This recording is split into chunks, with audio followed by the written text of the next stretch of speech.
Hello， 大家好，欢迎收看腾讯音乐榜年度榜单的特别节目，我是流水静。那今天在我旁边的呢，就是天边飘来了一朵云，我非常熟悉的，大家也特别喜欢的我们的肖云。Hello， 大家好，我是肖云，非常的开心来到了这里，见到了流水哥。是的，那我们知道呢，肖云妹妹过去的这一年，2024年，她非常的忙碌也有很多对她来说我觉得很重要的时刻，包括今天肖云来到了我们的这个腾讯音乐榜上，因为呢，我们给予了你一项在我看来特别有含金量的荣誉——年度新生代女歌手。沿着肖云这一路走来的成长轨迹会发现其实肖云出道的时间也不能算是很短了。但是在今年拿到我们这个年度新生代女歌手的荣誉呢，是代表着肖云她这几年的努力，终于方方面面的被我们的华语乐坛、被我们的行业、被我们的听众所发现了、认可了。因为肖云能够拿到我们腾讯音乐榜的这个荣誉呢，你知道吗？你需要在腾讯的有你榜和浪潮榜这两个榜单当中都得到一个非常过硬的成绩，才可以综合得到这个荣誉。就是我们的腾讯的有你榜呢，它是完全通过用户的这个收听数据，一个非常客观的统计得出来的一个成绩。那浪潮榜呢，它其实就是汇聚了超过200位的这个幕后非常优秀的音乐的老师们，包括作词作曲包括创作制作混音方方面面。对，那肖云，你觉得拿到这个荣誉对你来说意味着什么呢？或者有什么样的感受可以跟我们分享一下？对我最重要的应该是肯定了我24年发的第一张原创专辑。其实我出道9年也没有发过原创专辑，就很感谢这个年度新生代女歌手给了我这张专辑的肯定。是的，那刚刚肖云提到的这张专辑呢，叫做《梅雨季节》，也是肖云说了，她出道9年来第一张完整的个人音乐大碟。而且其实跟很多歌手的第一张专辑不一样的是，这张《梅雨季节》里面，肖云她不仅仅只是一个歌手，就是其实很骄傲的要跟大家分享一下，肖云她是这张专辑的出品人、制作人，然后包揽了全部的作曲和制作，甚至所有的混音后期，她也都是全程参与那你觉得这一路的尝试下来，有没有觉得有遇到过一些比较大的挑战？首先，其实时间很短，因为我是从6月20号开始真正的筹备要发这张专辑，对，只有仅仅1个月的时间。就是本来我要先录的是《梅雨季节》这首歌，然后但是因为编曲就是要重新改，那个编曲就编了很多次了嘛，但最后还是不满意。我觉得这个不能留下遗憾，我都差点带着这个编曲去录了之后，然后被那个我的一个哥哥也是沈丽阻止我，他说肖云不能留遗憾。我说钱已经付了哥，怎么说吧？他说没事。跟你说，这样专辑发出去以后后悔就不行，来不及了。然后呢，但是第2天录音棚也已经定了，没有办法，怎么办呢？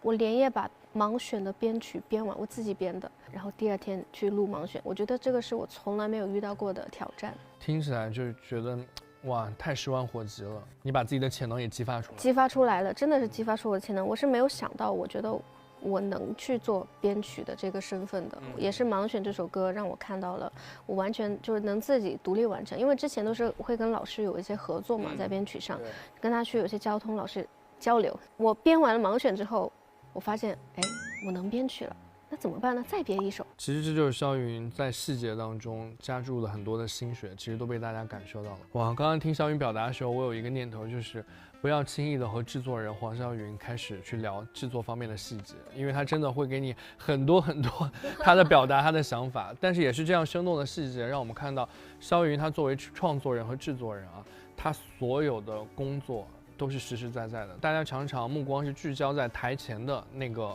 发出光芒的歌手，其实歌手背后的团队，包括咱们看华语乐坛历史上很多非常出色的歌手，都是整个团队的成功，而不仅仅只是某一个人。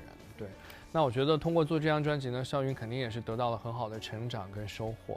那最后跟大家见面的这张《梅雨季节》，我自己其实非常喜欢同名的主打歌，然后还有没了我你依然拥有太阳，还有小云还有像对玫瑰星云这些歌，还有回音如果反正我觉得这张专辑里面肖云解锁了很多他在音乐上的可能性，不仅仅只是唱得好，我们可以从他创作和制作的这个脉络当中感受到黄霄云他到底想要表达的音乐是什么，以及到底黄霄云跟其他的歌手和唱作人相比的话，他的不同之处在哪里？对，这一点呢，也是让我觉得很为肖云感到开心的。那我想问一下肖云，那如果站在一个出品人和制作人的角度，这张专辑你有没有自己相对会偏爱一点的作品呢？好难哦。但是有我觉得有遗憾的作品，要说这个我就能选出来《玫瑰星云》，其实是有遗憾的。然后其实《弦上生花》也是有遗憾的。这个遗憾在于你觉得其实可以打磨得更好，真的可以更好。词曲方面，那你说我最喜欢的呢？我可以说《梅雨季节》。因为我们毕竟把它定了主打歌，专辑同名主打。因为这首歌是我跟易家扬老师一起创作的。对，那其实《梅雨季节》这首歌，我当时也跟张扬老师面对面的去聊过。对，我说听这首歌的时候，让我找回了以前卡带 CD 那个年代非常棒的这个华语流行抒情歌的那种质感，包括张扬老师的歌词跟肖云的曲配在一起，就让我们想到了好像学生时代去听那种很纯粹的情歌的那种感受。就那个时候。大家好像对于爱情这个事情啊，不管是幸福也好，伤痛也好，都是那么的相信，所以我们听情歌的时候也会那么的把自己沉浸进去。那今天，肖云要不要给我们大家再清唱2句这首专辑里的主打歌《梅雨季节》？抱住我，梅雨季节，会贴在耳朵边，爱情的像掌心线，远的像光年。因为在梅雨季节，人会听不到哽咽。特别棒，一首又悲伤又倔强的属于肖云的情歌。对，大家一定要多多的去听这张专辑啊，每一首歌都有肖云的用心之处。那24年啊，作为我们的这个年度新生代女歌手，肖云除了带来了她的这个全创作大典啊《梅雨季节》之外，我知道对肖云来说还有一个特别重要的事儿，宇宙无敌号啊，北京的这个万人演唱会。对于歌手来说，这一定是一个很重要的事业的里程碑，而且也可以说是实现了自己阶段性的一个音乐梦想吧。那这个演唱会从构思、筹备到最终的完成，肖云觉得你这一路上又收获了哪些呢？我一直没有觉得是阶段性的那种梦想。我从16岁出道的时候，我那会儿就经常在酒店晚上闭上眼睛，幻想我在开万人演唱会，大家都在唱我的歌。然后现在大家都在唱我写的歌，我觉得很不真实。后来想一想，我们真的做到了。我觉得我最要感谢的肯定是歌迷朋友。我觉得没有他们，这个演唱会真的是一场很冒险的梦。那肖云在现场，就是当你刚才说的，他们都为你而来，他们唱着你的歌，他们唱着你写的歌，甚至会跟着你一起大合唱。你还记得你当时有哪些特别难忘的感受吗？就是在唱《星辰大海》的时候，我前面说了一段就是发自肺腑的话。说着说着我就开始带哭腔，我忍不住。台下坐着这么多个因为我而来正在听我唱歌的朋友们，对，我就在哭，就忍不住。然后我就话筒放下来的时候，他们接着我唱的那一刻，哇，我就受不了，完全受不了。他们因为我在哭，然后他们在帮我唱。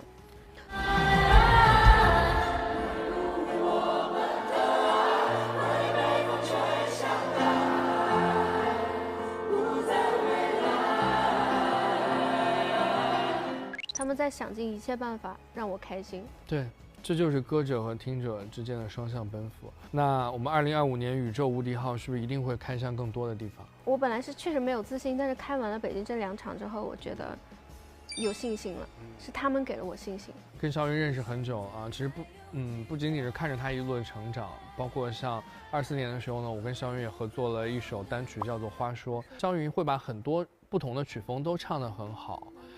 但是长久以来，可能是有一些声音也好呀，或者有一些专业的一些比较苛刻的眼光也好，就会在说黄霄云唱的没话说。那黄霄云自己的风格到底还能够更鲜明吗？我觉得到底黄霄云的风格是什么，已经越来越清晰了。但是对于肖云你自己来说，你是不是还在想，我还要有更多想要去尝试的突破的曲风呢？我愿意去尝试很多我没有尝试过的曲风。大家可能觉得我没有什么个人的各种风格，但是我其实自己又写了很多，就是能代表我的个性的一些很多歌吧。对，我觉得发完了之后呢，可能大家才会真正的了解我，因为以前确实，歌都是别人来给我唱的，没有说我自己，我能有权利我去选我要唱什么歌，而且是自己写自己做。对，那现在呢，我发完专辑之后，其实也让我更加自信了。发完了专辑让我更加自信，开完了演唱会让我更加自信。我不能被他们给洗脑，因为我之前我用了4年的时间来让我自己去就是抛开这个心魔。那我现在彻底的放开了，我觉得我放开了这个心魔，那也就代表，我觉得这就是我黄小雨。就像邵云讲的，就是摆脱一些不必要的内心的负担，我们就轻装上阵，我们的脚步也会越来越辽阔。以及所有还在纠结到底黄小云有没有鲜明个人风格的这些朋友们，至少你们要完整的听过肖云的《梅雨季节》这张专辑，我们再来讨论好吗？来听听我的专辑就知道。是的，对。那这次呢，肖云在腾讯音乐榜上呢取得了一个很好的荣誉啊。那我们的这个榜单呢，也一直呢就是以数据见证真流行，以专业定义好音乐。所以呢，我们这次也综合了肖云在我们腾讯音乐榜上的各个维度的成绩啊。今天呢，其实跟肖云可以来做一个我们的音乐成绩的一个复盘。也许你可能会发现很多让你意想不到的惊喜的一个成绩。这个呢是肖云你在我们腾讯音乐榜上的一个历史成绩的一个总结，不仅仅只是2024年哦，可能就是从你在 TME 平台上发歌以来，各个维度我们都做了一个成绩的梳理。然后你看这上面就是有热度和品质，热度就我刚刚说的这个油腻榜，完全就是听众他们喜欢听什么样的歌，他们听什么样的歌最多，数据的一个维度。浪潮榜200多位专业的音乐人组成的评委会，从品质的角度给你的成绩的一个认证。那我觉得咱们就先揭晓一下这个油腻榜吧，我们看看从热度的维度上啊，对肖云是一个什么样的成绩。在油腻榜上呢，肖云的夺冠歌曲数量呢是1首，夺冠的次数是2次，上榜次数141次，说明肖云的歌曲上榜次数相当的高。进入到前10名啊，肖云的歌进入到前10名次数是21次啊，我觉得这个成绩也非常好了。5大维度的单项啊，第1名的次数呢也有2次，对。然后上榜歌曲数量，就是从肖云在 TME 发歌以来，能够进入到我们油腻榜体现这个歌曲热度的作品，一共有37首。哇，我觉得这个成绩还是非常非常不错了。明年来，再有更多的歌上榜。是的，我们再看一下我们的浪潮榜上肖云的一个成绩啊，上榜次数9次。2024年呢，肖云上榜的歌曲，梅雨季节、盲雪、没了我你依然有太阳，全是新专辑里的歌，太感动。你看，梅雨季节是我跟易家扬老师写的，盲选是我跟小韩老师一起，回忆如果又是我跟易家扬。对。然后没了我你依然拥有太阳也是肖云的一首经得起时间考验的一个原创的作品，说明在专业维度大家也都是很喜欢的。下面这个成绩的话，我觉得有必要让肖云猜一猜了啊，就是你在我们的这个榜单上历史表现最好歌曲的这个前3名，星辰大海，这是不可动摇的。另外2首肖云提名一下，要不然我们就这样10000年。我说一个新专辑的吧，不管它有没有。好，没了我你依然拥有太阳。好的，我们现在就来揭晓一下。肖云猜中了2首，蝴蝶夫人啊，这首作品确实它的数据热度是很不错的。2024年表现最好歌曲前3名，这个我们要好好猜一下了啊。梅雨季节，没了我你依然拥有太阳，盲选。看看是不是新专辑里的这3首作品怎么个事儿？玫瑰星云，我这么嫌弃的一首歌。我很爱的玫瑰星云，它就是有一席之地。2024年度荣誉啊，这个也是我们刚刚跟肖云已经分享过的啊，就是再次恭喜肖云获得了我们的年度新生代女歌手，这也是对肖云这么多年了，他说了，就出道7年来的努力的一个非常总结性质的一个荣誉。对，我们就再接再厉。这个我觉得很有意思啊，其实是针对在我们腾讯音乐榜上所有听肖云歌的人的一个听众画像分布。这个很明显，那肯定是男生占70%。年龄占比啊，肖云觉得什么样的年龄段听你的歌的人最多啊？应该是学生会比较多，但是也有一些就是正在工作的一些人，那就是10几、20几或者30左右都有可能。我觉得都有可能。那我们赶紧来看一下啊，到底是不是呢？妈呀！你看看，你能不能对你的女粉有更多的信心啊？因为我发现演唱会上都是男粉在应援。我是谁？又是什么构成的？我听不懂。年龄占比啊，我们看看肖云说的，看一下。这个占比最高的肖云有想到吗？23到30岁的。其实我觉得能得到这部分人的支持很不容易，因为他们其实就是可能各方面审美啊，包括你说的很忙啊，包括他们的消费能力肯定也已经形成了嘛。对，要让他们喜欢的话，还是一定是这个作品足够好。很感谢大家的支持。对，肖云有想到吗？31到40岁的占了这么高的比例，将近25%。也有想到，并且他们已经有了自己的家庭，也会带着自己的小模型啊来支持我的。对，一起来看。对，好，我们现在来看听众偏爱歌曲了啊。男性听众偏爱歌曲，肖云是不是立刻有一个自己的答案？我真的这个我猜不出来。那我们就看看答案。哎，你能猜到吗？平行线猜不到，这个真的猜不到。你觉得这首歌为什么男生会更喜欢？我也不知道。歌手本人表示有点摸不着头脑。对，我摸不着头脑。女性听众偏爱歌曲，你有答案吗？没有，也没有啊。那我们就来看看啊，我们的权威答案是要不然我们就这样10000年。是你的一个代表作了嘛？对，大家会很喜欢的。各年龄层听众偏爱歌曲，我们一个一个来揭晓。18岁以下的，你有答案吗？19到22岁，我们直接来看答案吧。盲轩，哇，年轻人都很爱肖云的这首歌。差点说，但我怕我说错，我说算了。你要相信你的直觉。19到22岁也是盲选，哇，他们应该是有梦想的。是，想要追梦的年轻人都在肖云这首歌里得到了力量。23到30岁的，看到了，孟凡。31到40岁，我觉得是个对意料之中的嘛，就是对于有一些人生经历的听众来说，肖云的这首歌对他们来说很重要，意义重大。对，各个风格、各个维度的肖云的作品都得到了大家的喜欢。谢谢。好的，那今天呢和肖云分享了这么多过往1年的属于肖云在各个维度上的成绩啊，我们刚刚也说到了，有自己的新专辑，有万人的演唱会，然后包括肖云也解锁了他的更多的身份。那如果让肖云自己就是回过头来看这1年，你还有什么样的感受想要分享给我们的吗？希望大家注意身体健康，我觉得身体健康比一切都重要。今天跟肖云聊了这么多啊，就是特别开心一点是，我觉得肖云现在他真的是有在认真的好好的长大，他也越来越坚强了，他也越来越懂得要怎么样在别人对他的期待和他自己想要实现的目标之间去做一个取舍。我觉得这样的肖云，他一定会在音乐上给我们带来更多精彩的成绩。也希望大家，不管你是因为什么样的方式知道黄霄云这个名字，或者说你最开始认识黄霄云是因为哪一首歌，都希望大家可以从肖云的《梅雨季节》这张专辑开始，去发现一个更丰富、更完整的黄霄云。那今天节目的最后呢，还是需要肖云来跟我们一起总结一下2024，同时畅想一下你的2025。2024我的年度关键词是觉醒，唱出来就是重来过，结束了，飞我就飞，觉醒后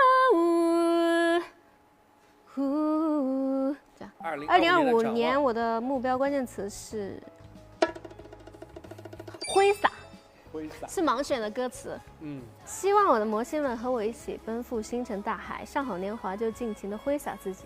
再次谢谢肖云来到我们今天的节目当中，也一起期待着肖云2025年给我们带来的更多惊喜吧。谢谢肖云，我们下次再见。谢谢，拜拜。